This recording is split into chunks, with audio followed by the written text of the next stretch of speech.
In the remaining few minutes, I'm going to turn it over to John, who's going to talk to you about our upcoming Centennial. John?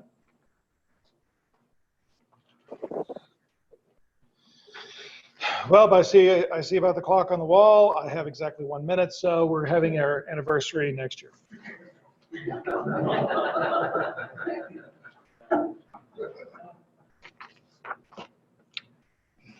On Thursday, October 13th, 1921, at the Elks Club in Winchester, Virginia, Fred E. Clerk, then superintendent of schools, convened a chicken and waffle supper for 20 people that were the starting point of the Winchester Rotary Club.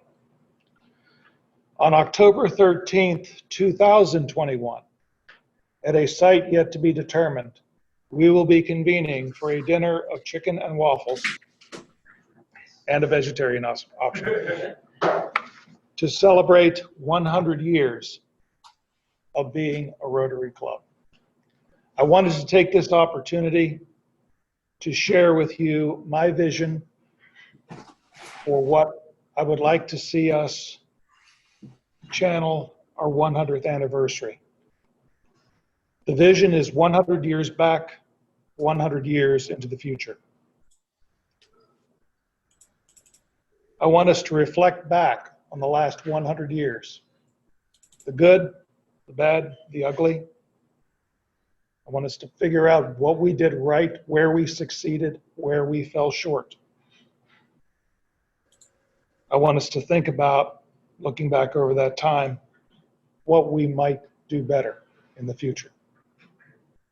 And then I want us to start thinking about our great-grandchildren.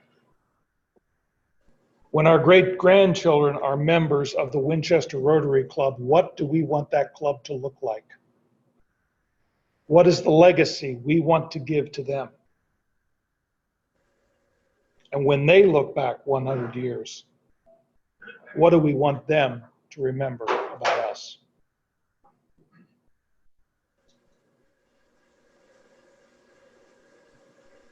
These are questions I want you to start considering over the next few months inside. Take time to reflect. And do some reading. We've got some history of our club on the website that's hidden away. I'm going to make sure it's exposed soon. Do some reading about our past. Do some reading about some of our successes. Which leads me to the big problem. This is going to take a lot of work to make it come out the way we want it to. And the big advice I got whenever I first was informed by Dick Kent that I was being stuck with the job is to put together a Centennial committee. My original plan was to organize this in the early part of the year. That got sidetracked. I'm a little bit late, but it's time to start putting the committee together. My goal is to organize a set of volunteers who during the 21 to 22 timeframe will make things fantastic for the members of this club and do things that will allow the community to look and say, oh my God, I didn't know we had that organization here. No pressure. My goal will be to have a chair take over, or chair and a co-chair. I'm going to sit on the committee as ex officio, but for the most part, outside of guiding toward the idea of 100 years back, 100 years to the future, you're going to hear me keep my mouth shut. This is your club. I want you to guide. I want you to guide this celebration. I want you to own this.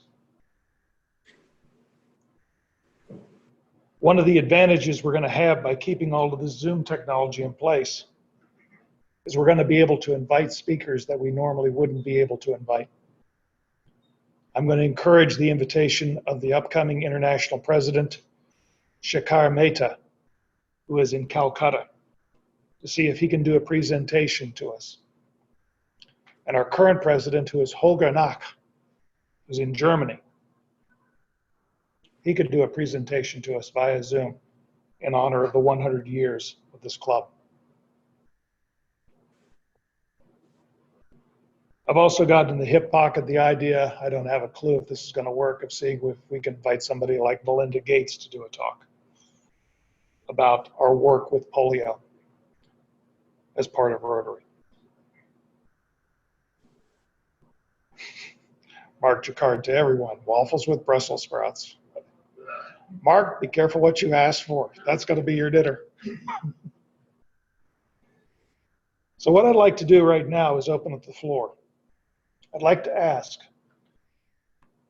first off, is there anyone right now who would even remotely consider the possibility of maybe volunteering for the committee?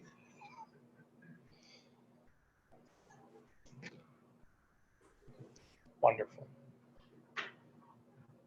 In case you didn't see online, we got a couple of people stuck their hands up, willing victims. The second question, opening the floor up.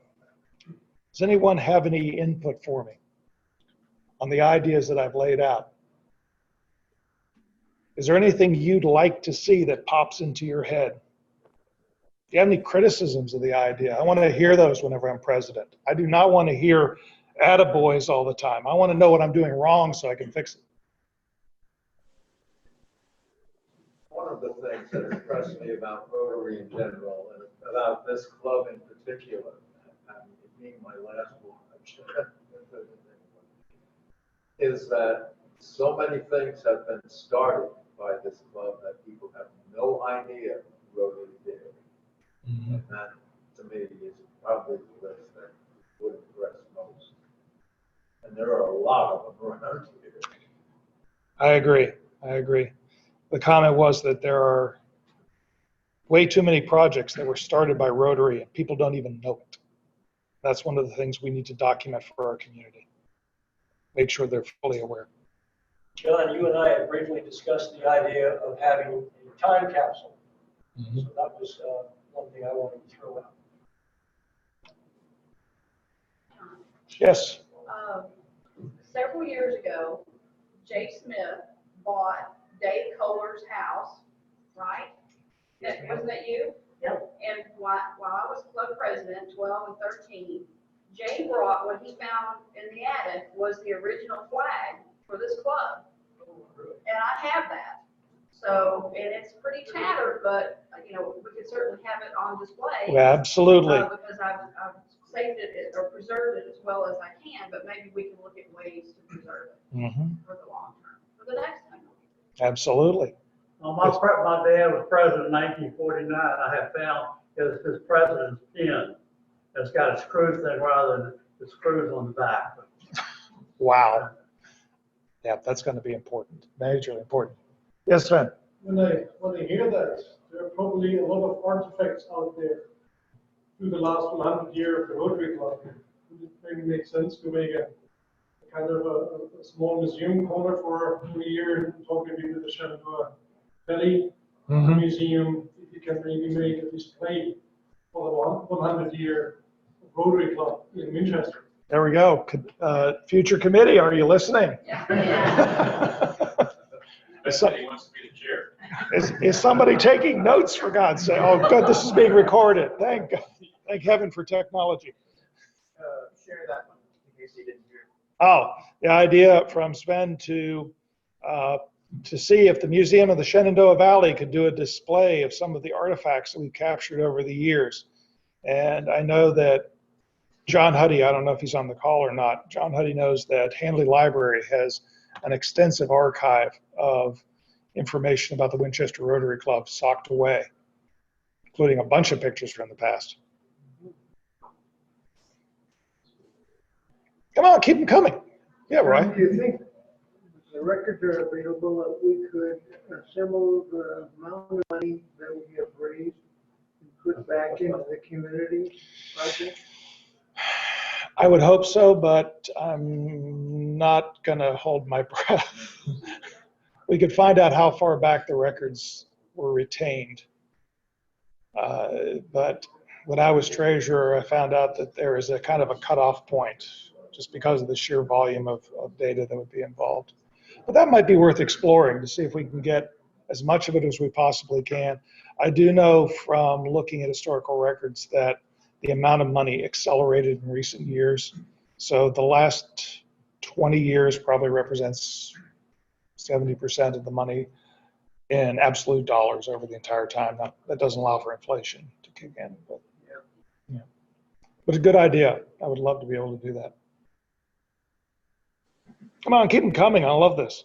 There's something along those lines about what I was talking about with a timeline, like when did we leave the beautiful travel lodge? When did we first allow females into the club? What are some of the pivotal times in our club? We raised $1 million by 1920. We helped do this. So some of the kind of adding on to Sven's history, like big timeline. Yeah. And of course, Dana is in the club, so we should. Something, Jenny. Yes, that's right. Well, the Museum of the Shenandoah Valley is strongly represented here. Yes? I have another one. I do remember when I was traveling, I was once in a small town, very similar like Winchester. And they had in the walking mall a kind of a timeline created for the stores. It started, with 1921. One store had on their display a small corner where it was all about 1921, and then the next one had 1922. So you created in that walking mall, so kind of a history timeline. Maybe that's as well something that we can get out to the people instead of only reading something in the newspaper or at one level, because there are a lot of people at the walking mall and downtown. That might not be a bad idea. I don't know who we talk to. I'm sure the committee can find out. Oh, let's see here. Here's a couple of, well, they're up on screen, but I'll read a couple of them real quickly. Talk to the Star about doing a special insert publication. Very good idea. Gene Schultz has some old photos. Again, so does the Winchester Handley Library System has a bunch of old photos. Gene has, and I made a copy of it, a book that was published in 1971, which was the 50th anniversary, if I remember right. And it's a book about this big that contains the history of the club all the way up to that point. I used it for something that I was working on. We might want to reproduce that and see if we can fill in some of the gaps from that point forward and publish a book. The 100 years of the Rotary Club. Sue has a bunch of Rotary newsletters, and Dave Miles was saying that, yes, Sven's idea about the Market Walking Mall was, of course, we can see if we can get a timeline put in at the Walking Mall, pay to have that done so that people can see what we've done in the past. I do love the idea of the timeline. If nothing else, if we do a chart and put it up with every meeting so that whenever people come in, they can take one look and see how events have unfolded over the last 100 years and what we're all part of. It's not just a meet and greet and eat crowd. We've done a lot over the years. Any questions?